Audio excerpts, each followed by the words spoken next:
All right, so we've called the meeting to order. It's 9:04. Do we have anybody for public comment?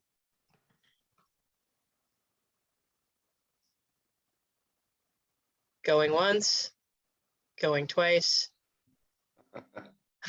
All right.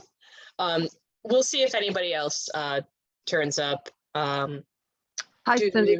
Hi, Charlotte. We hear you. Oh, good. It's working. Okay, great. Yeah, it seemed like you were having difficulty connecting there for a second. Yeah. We don't have anyone for public comment yet. So I invited a whole bunch of people. I invited the beat officers again.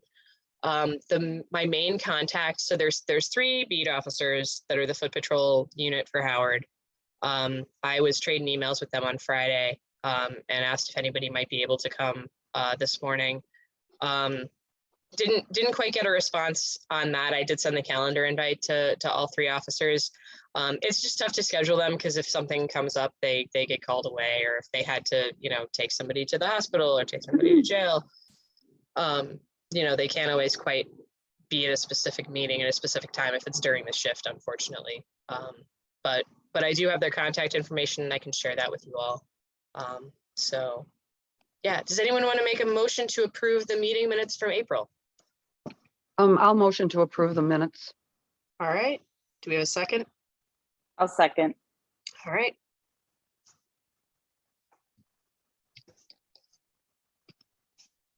All in favor? Aye. Aye. Great. Thanks. All right, so we're gonna hold off on meeting the beat officers because they're not here. Number 5, we had a sponsorship request from Howard Area Community Center for their annual fundraising event. I think we've sponsored this the last 2 years. Tamika from Howard Area was gonna come present, but it looks like she's not here yet, so maybe we'll stick that at the end. They're requesting, I think, 1,000. That's consistent with what we've done the last 2 years. Just as a point of information, we'll sort of hold off on that until she's able to join the meeting. She did accept the meeting invite. If not, we can just probably vote on it, but we'll put that aside for now. Jarvis Alfresco update.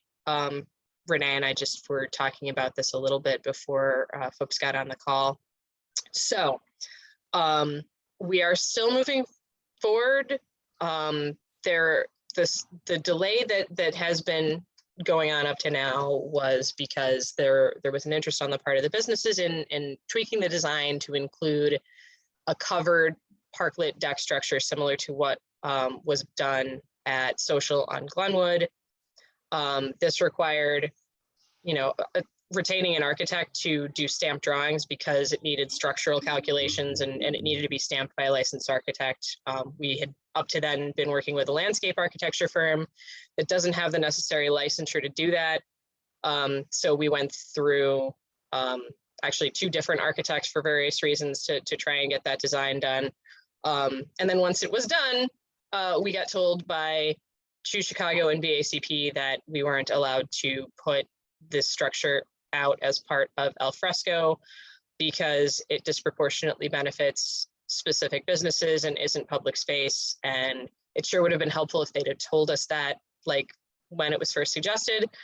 So we're basically just moving forward with the site plan design that was approved in December, which is based on the Ainsley Arts Plaza on Western and Lincoln, sort of by the McDonald's there. So it'll be anchored by these large planters that have sort of mast posts in the middle of them that can be used to hang things like lights or shade sails, decorative elements like that, and a pavement mural. So we, as I was just saying to Renee, we turned in the last of the paperwork to CDOT for review yesterday. We're just waiting for them to greenlight us putting it into the permit portal so that we can start on installation. And could you elaborate where that's going to be? So this is going to be on Jarvis, basically between Greenview and the driveway of the public storage building. So it's a portion of the 1500 block of Jarvis. Does that make sense? Does that answer the question? Yeah. Yeah. Uh-huh. It's And what is basically it going to be? Is it going to be just like a space for people to sit in? Yeah, so we're gonna have like upgraded landscaping. There's gonna be a pavement mural. There's gonna be like extra trash cans and some like information kiosks.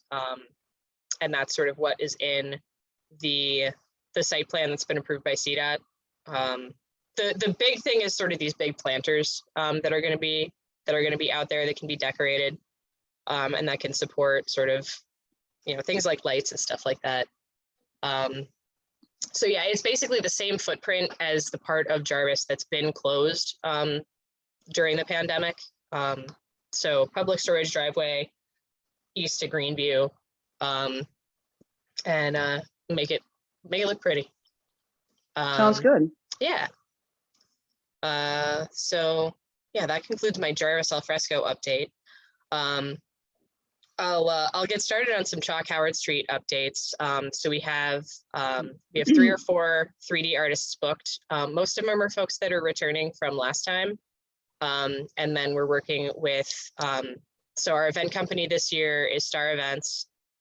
And they have a connection to Paint the City, which is an organization of artists that formed in response, you know, after the 2020 unrest. This is the group that painted a lot of the board ups that went out during the unrest.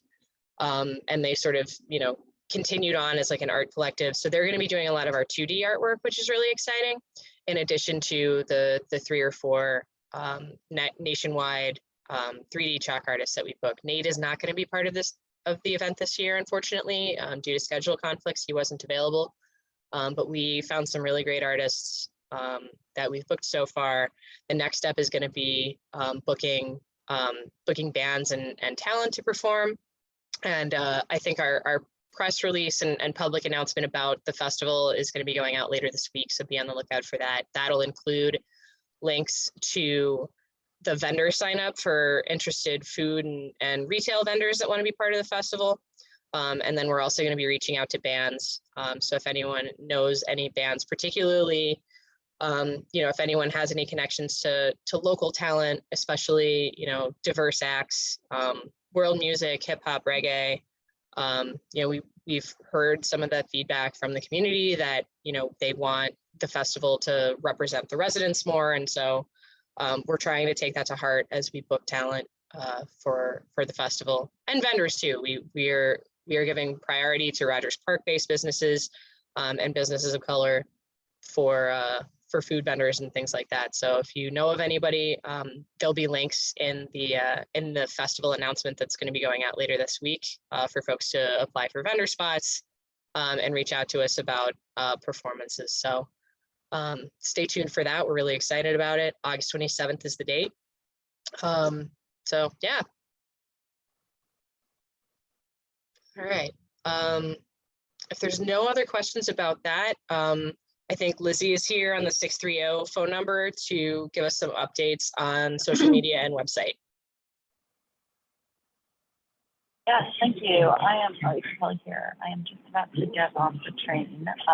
Had a little bit of a delay this morning, so I'll email Cindy the report, and you guys can look at that visual on your own time later. But to give you some of the highlights, we are in process with the Jarvis Square website. It is going really well, and we are on track.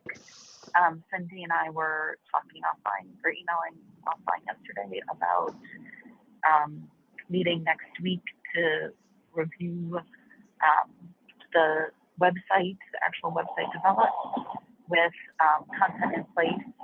And then we'll be reaching out to the Jarvis Square business owners that we met with a few weeks ago to review the website the week of May 30th. So Renee and others from Jarvis on the call, look for that email from Cindy and IC to get a meeting scheduled for the week of the May 30th. And for everyone, the site will go live early June. We did a full day of photography. I think it was just last Friday, it was May 6th. Yeah. On Howard Street. It feels like a long time ago.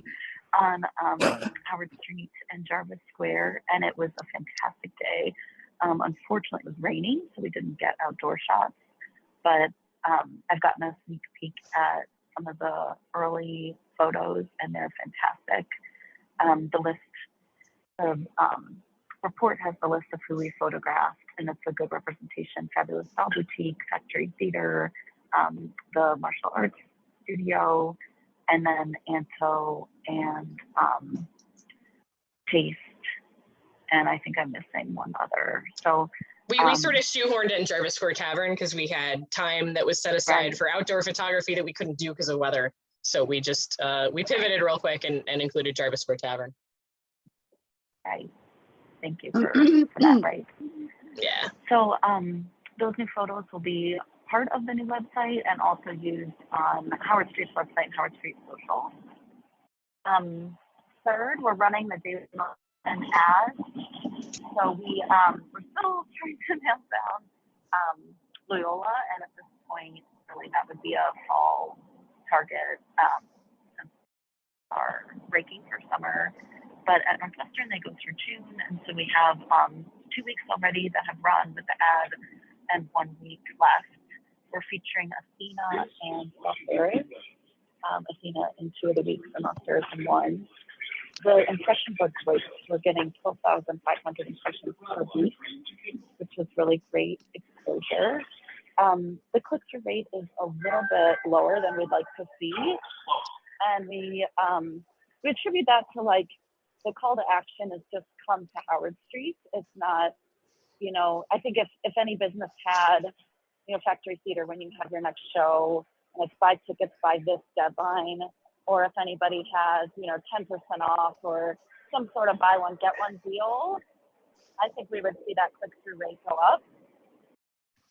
But with the general call to action, I think we should be pleased with the awareness that we're getting. And we're kind of just wetting the wheel with these banner ads to see how they do. And that way we have kind of everything in place for when a business does have something special to promote, or we have an event or something more targeted.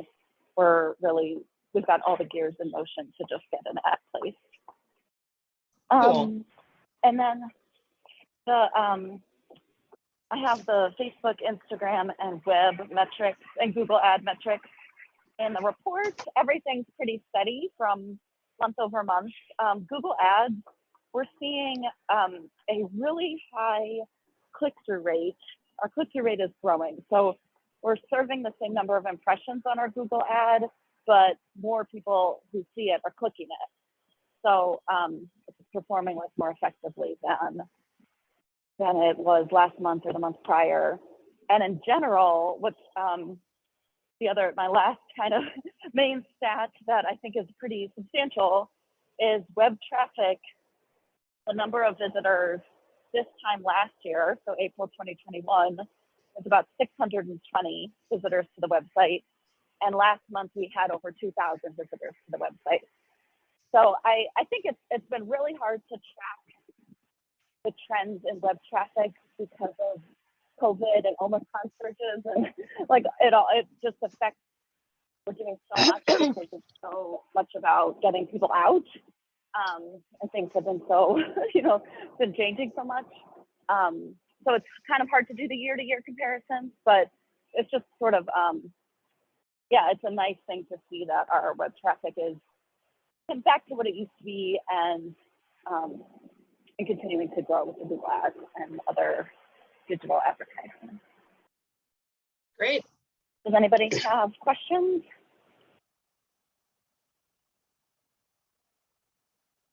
All right, hearing none, I'll send that report to Cindy to circulate. And if anyone has anything or any content for future daily Northwestern ads, I think that would also again be in the fall at this point. Please let us know. Yeah, I think it makes sense, for future digital campaigns for targeted at the universities to sort of mirror the academic calendar, which, I think for a lot of them is August, September for start dates. So I think, at that point, we may be able to get Chalk Howard in there because it is kind of late this year. But other than that, I think, we might have some opportunity there. To sort of follow those dates. I continue to be frustrated with Loyola Phoenix. We keep trying to, to give them money to put ads in their paper, and they are just a mess, and they never respond. They offered us 50% off. But then they didn't get and I back said- to us. I know, and I said, great, let's do it. And then I still can't Really get up to- frustrating. I know. So not for lack of Do they trying. actually have a paper, or is it just an online, like an online Loyola Phoenix? We were just looking at the online one. I think Do you think we could like look at who else is advertising and then call them and ask them how do they communicate with them? Because we're really missing a lot of people. The Loyola crowd is pretty good. yeah, I mean, I think I could just go to Loyola. I've been, I don't think it's been the priority right now because school's out. So I think if Yeah. we're setting that for like an August priority, we can definitely get in, make a bigger effort to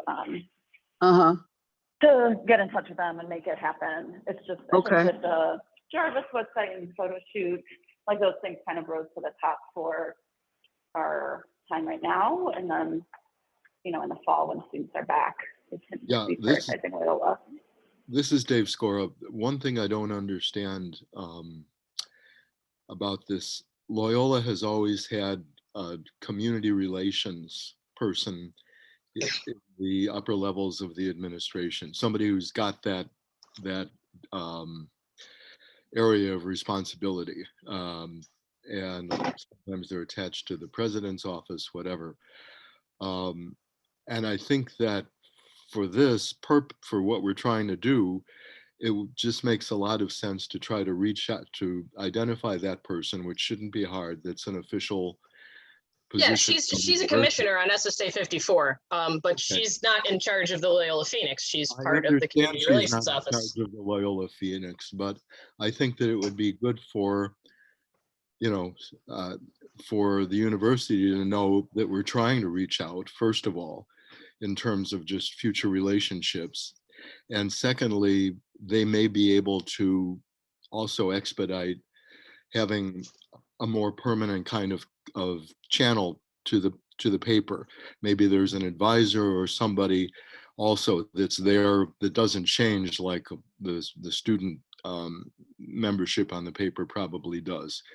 So I'm suggesting that we try that, since, as Cindy just explained, it seems to be very obvious and very easy to reach out to that person to just explain what we're trying to do and see if they can be of any help, period. That's my comment.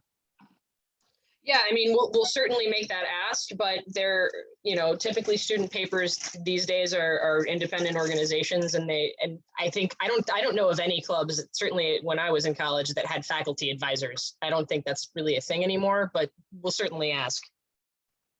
Just as far as a conduit or a connection to somebody, some way or some person that might be more effective in getting this accomplished. Not for that paper, not for that person. Dave, also, the News Star. We have a, it's a throwback from the Learner papers, and it's called the News Star, and it circulates. It's got 17,000, papers that they put out on a weekly basis, and they're very reasonably priced. I mean, I really think that we should, get a spot in there. I mean, it's like, it's like a little bit less than a quarter page, and it's only $63 a week. Yeah, I agree with you. Although the only thing I think, Charlotte, is they have what, 3 editions going all the way from the river downtown to the Evanston border. So I don't know if they charge by edition or, and I guess it's $63. It goes into all 3 of them. Okay, so and I do know that they do cover, Rogers Park and Edgewater and Andersonville and so on. Lizzie, can I forward that information to you? Yes, please. That'd be great. Thank you. Okay, Yeah, great. I pick those up when I go to Morse Market. They always have them right by the door. They're super easy to deal with. The guy's name is Ben, and he's really cool. Yeah, I think having a regular ad in that I'm familiar with the publication. I think having a regular ad in that publication, because it has regular readers plus one-time readers. I know it's also distributed at all the libraries and other places. Would be good for Howard Jarvis for the continuing exposure to people. So I think that's something that, frankly, even more than or as much as the university papers, is important to get started on too. Yeah, and that just reminded me. I didn't like have a specific spot on the agenda for this, but I've been in contact with Chuck Patella.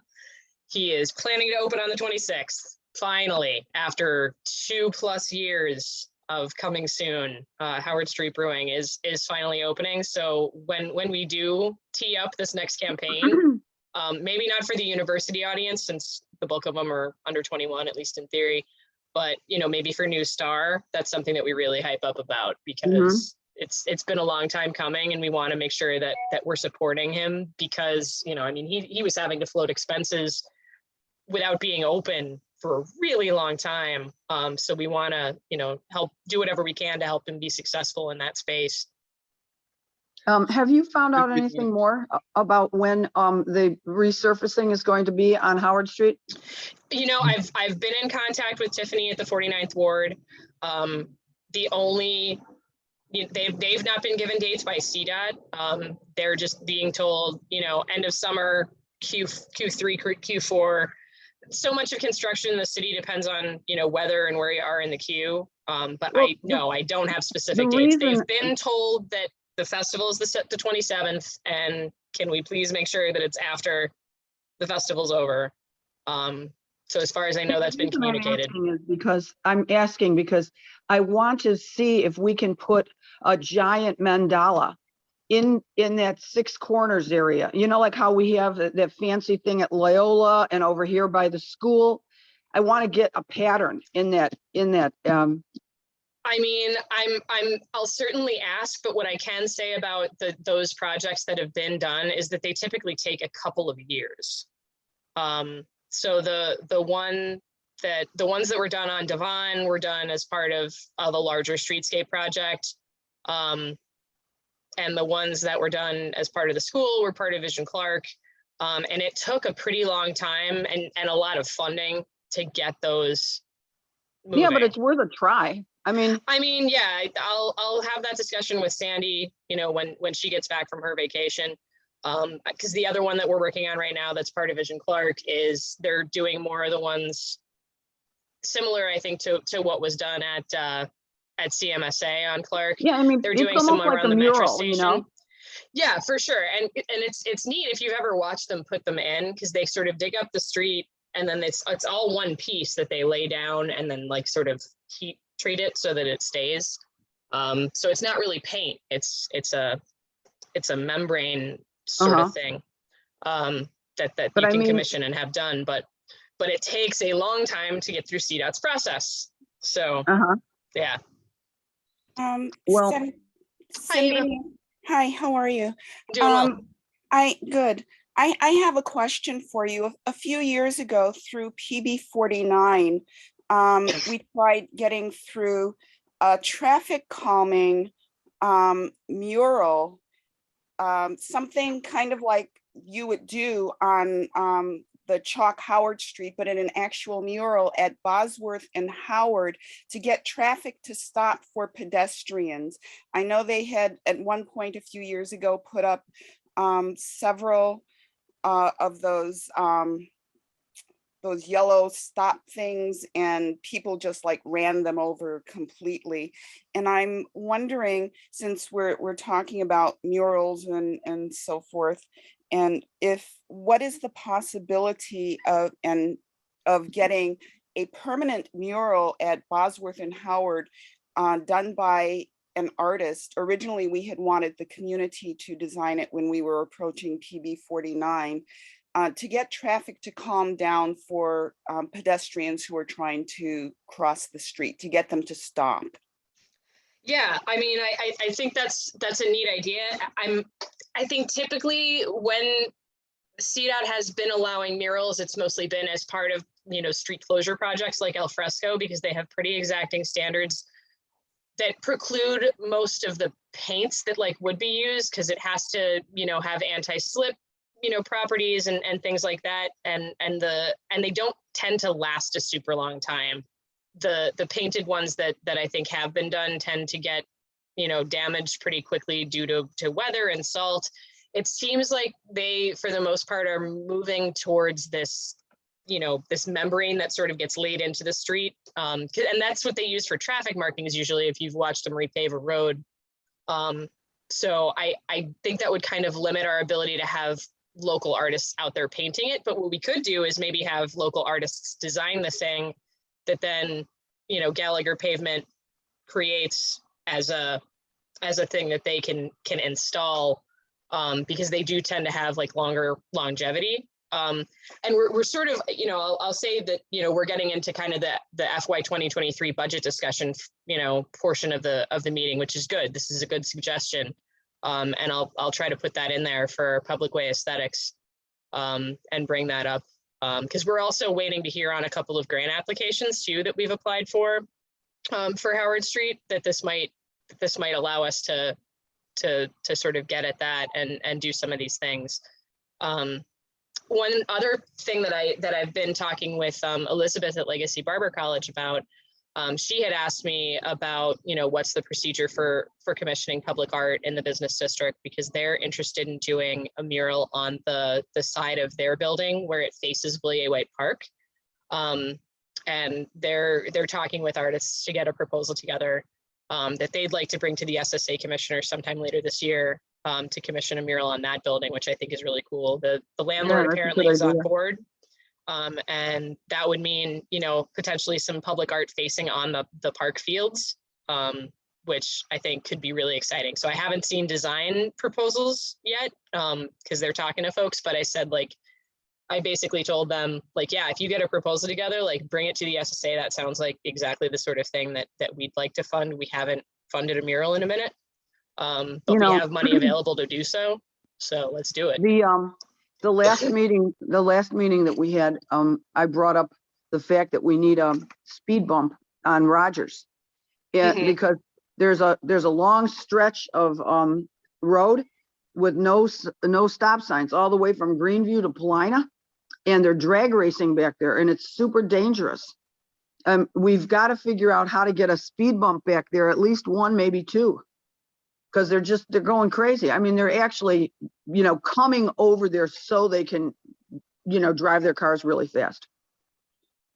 Now, how will that affect the buses that are going along there? I don't think it should affect them in any way. They don't go that fast. They don't go more than 30 or 25. Yeah, I mean, I'll bring that up next time I talk to the 49th Ward. Typically, the procedure for speed humps is you typically have to get a certain percentage of the property owners on a particular street to sign off on a request to install traffic calming speed humps. So, you know, it might be worth, you know, starting to talk with neighbors about that. Because I'm trying to think, like, who else on Rogers? There's Insurance Center, there's Runge's, you've got the liquor store, you've got Fruit Market, and then, you know, residents. Is that something we should bring to the attention of the beat meeting and also to the beat officers? That was going to be my next point. So the beat meeting is tonight. It's at 7. I'm planning to be there. And this will go on my list to share with them. Charlotte, I was going to ask you the other piece. I was talking to Mateen, the owner of Eddie's, the other day. He says that people are sort of loitering again on Greenview, sort of around the side of his building. Yes, that's true. And they're hassling him. And you know, I wanted to check with you, Charlotte, since you kind of have line of sight over there and can see it. But yeah. Yes, it's true. Okay. Very true. And it starts at about 9 o'clock. In the morning? No, at night. Okay. All right. Yeah, because I encouraged him to come to the meeting tonight. And I share that invitation with all of you. Those meetings are back in person now at William White Fieldhouse, but we'll plan to be there. Those guys that are hanging over there, I originally thought that they were from the west side, but they're not. They're just our regular guys from the neighborhood. They've just moved their spot. You know what I'm saying? Yeah, that's what Mateen was saying. He was pretty sure it was a lot of the same people that had been hanging out in front of the currency exchange and hotspot. It seems like they've moved for whatever reason. Well, yeah, that's true. I walk But- past there every day Mhm. and they've literally set up lawn chairs. Yep. True. Do they still have the PA system like they did in front of hotspot? play I their- have not play their noticed loud that music? one yet. That one I haven't noticed yet. Well, okay, we could get into talking, about some of the problems on Howard Street. One of our biggest problems that we have is that we have a mentally ill a woman over there that did anybody ever hear about her? The one who Tracy? screams and, yeah, Tracy. She attacked my building yesterday. And, she's become sort of like one of these people that the police don't even want to pick her up. And, she calls people the N-word. She spits on people's cars. She spit at me. I mean, it's revolting. I've never in my whole life, I've been all around the whole world. I've never seen a human being act like this. And, we have to do something about it. It's not funny anymore. I mean, she walked up to these Africans, started calling them the N-word, and then spit all over their car. And this is nothing new with Tracy. Tracy has been in this neighborhood for way too long. Thank you. She gets put into an institution for a little while, then she gets out, then she's in again. But yeah, she is a real problem. She, over the years, has cursed out many a person, has called many a person the N-word. She's I don't know what can be done with her to remove her permanently from Howard Street. Well, if she attacks me, do I have the right to spray her with bear mace? I mean, if she's swinging at you. But, I'm scared of her. if she's doing that, absolutely call 911 and can I call will them. make sure that you've got if you have the number for the beat officers as well, and they're day shift, so it's, they're not around at night, unfortunately. They know that that's kind of wonky. But, call 911 and call them too. We 'cause they're called them usually 3 around. times yesterday. She Yeah. never got arrested.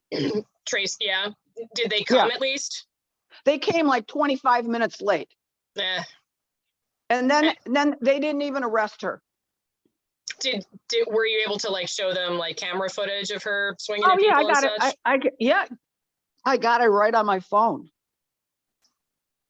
Yeah, and because they have access to those cameras too, because I gave them the passwords.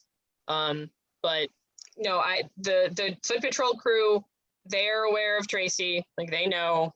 But yeah, they've Yeah, been but sort of if we're changing our image of safety on Howard, and then we've got this crazy old creature that it actually is attacking people. I mean, this is, too much for me. The police department is talking and the mayor about all of these teams now that are supposedly out there when instead of just sending police, there's a health department or mental health worker.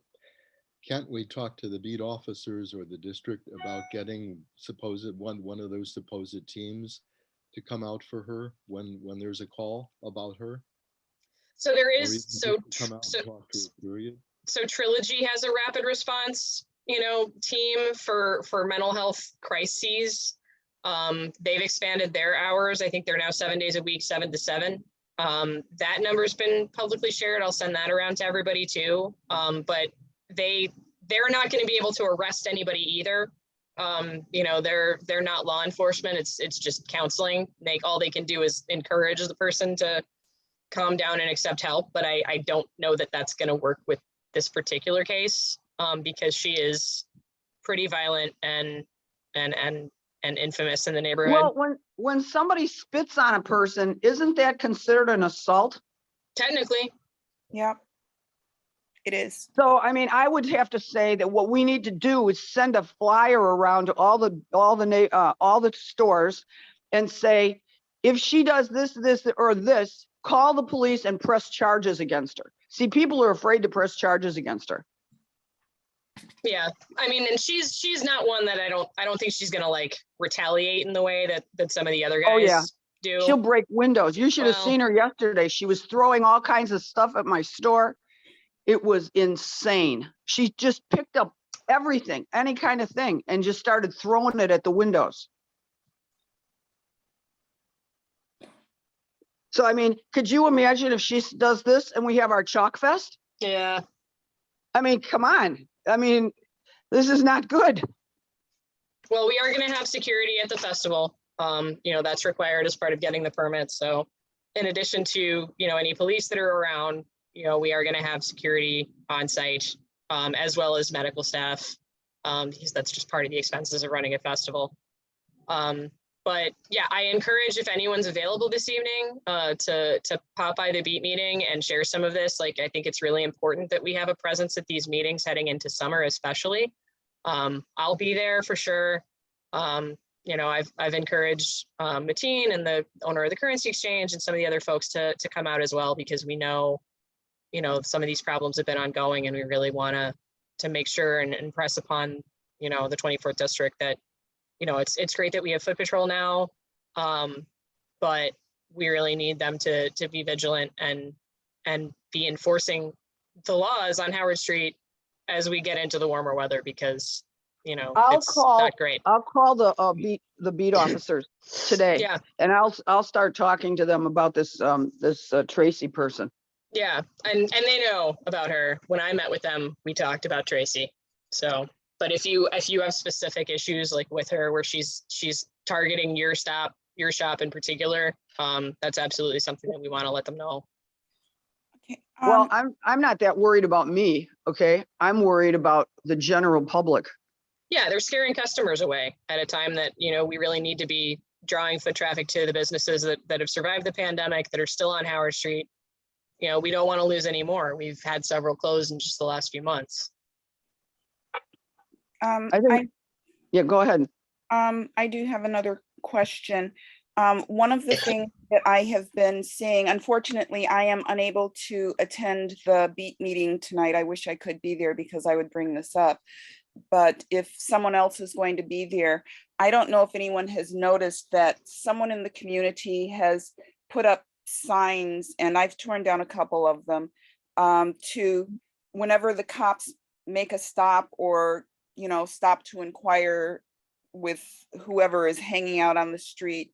And I observed this myself the other day. These signs say, if you see this happening, if you see a cop questioning somebody, start to film, or something like that. I don't remember the exact wording of it, but anyway, the other day when I was waiting for the bus to go to work at Bosworth and Howard, a cop stopped a guy who apparently had run the stop sign at Greenview and Howard, and the cop, you know, stopped him. And then these guys who were two different people who were just apparently minding their own business, crossing Bosworth and Howard, saw the police car stop the car, and then they both walked back and started filming the cop stopping this car. And, you know, it's like, okay, this is getting to the point of ridiculous here. I don't know. I mean, if they're going to be filming every single thing, like these guys hanging out in front of the businesses along Howard Street, who really have no business hanging out on the streets, and, you know, because they're usually blocking traffic. I know when I'm trying to get to the train, I have to weave my way through people to get to the train, or to the grocery store, or what have you. You know, if they're going to be filming every single thing, I mean, I know there's nothing we can really do about it, but it is getting to the point of being ridiculous. And, you know, I will say, if the flyers or signs or whatever are being posted on public infrastructure, the light poles, the signs, whatever, I will share with our maintenance crew, because they're supposed to be taking that stuff down when they see it. So I'll make sure and let Brandon know, to tell his guys to focus on that as they're out. Because he's got, I think, four dudes right now that are working with him on litter control and sweeping and all that cleanup type of stuff. But it's, you know, we recognize that for Howard Street in particular, it's a bit like, you know, pushing a real big boulder uphill. And that brings me back to budget discussion as we're sort of planning for the 2023 budget. You know, is additional litter cleanup on the street and stuff like that, is that something that, you know, we should get quotes and maybe look into pursuing for Howard Street, in addition to the in-house crew that we have a couple days. So for SSA 43, for example, you know, Brandon and his guys do a little bit of the work over there too, but we also have a contract with Clean Slate, which is an organization that staffs business districts to do stuff like litter abatement, trash pickup, taking down posters, fixing graffiti tags and the like. So they have service through that group 7 days a week now. I don't know that we have the budget to do that for Howard, but if y'all want me to look into that for 2023 budget, that's something I'm happy to do, because I think it's definitely warranted. Now, yeah, because usually, you know, by 6 o'clock, 7 o'clock in the evening, Howard Street is totally trashed again. Do they work after like 6 p.m.? Or are they? You can write that into a contract. So for a while, Devon was having them come twice a day, actually. So they'd come in the morning and in the afternoon. So maybe we could try to get a quote from them to come on the days that Brandon and his guys are off, or the days that they're in other districts, or just sort of have supplemental litter pickup. I'll definitely reach out and see if we can get a quote for 2023, because I think it is needed. Unfortunately, we had applied for grant funding to have this be sort of part of an ambassador program. Unfortunately, we weren't selected, which really bummed us out. It went to like the Loop and the Mag Mile, and some of the South and West Side districts. Even though they had reached out to us and specifically asked us to apply for that particular grant, they ended up not selecting us, which we were like, really? But I think, you know, now since we've been thinking about it, you know, it might be something worth exploring for next year and sort of building into our budget. Yeah, for definitely after 6, after, you know, regular hours when your guys are not working. So, yeah.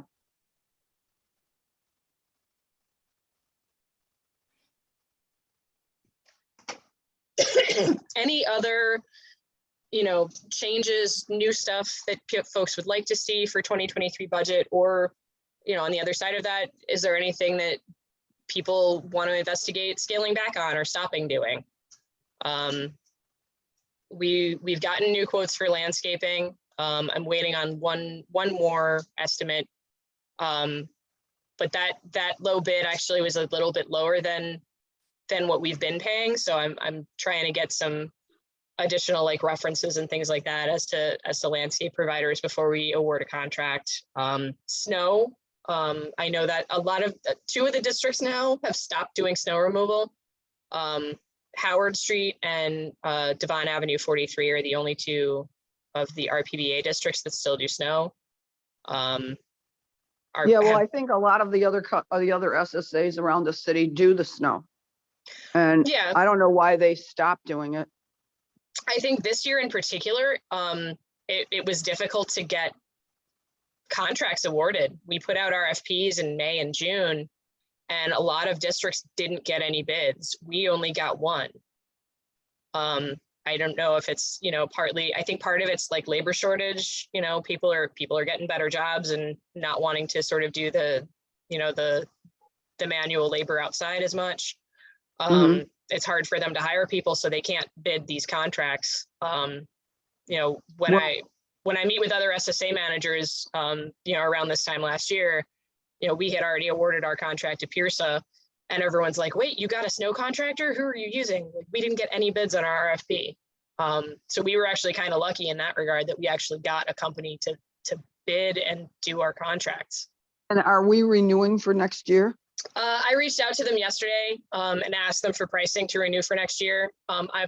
We don't have to do an RFP every year. It's every 2 years. So I wasn't planning to do an RFP. I was just going to renew with them if the price is comparable to last year. Yeah, I expect it will have gone up.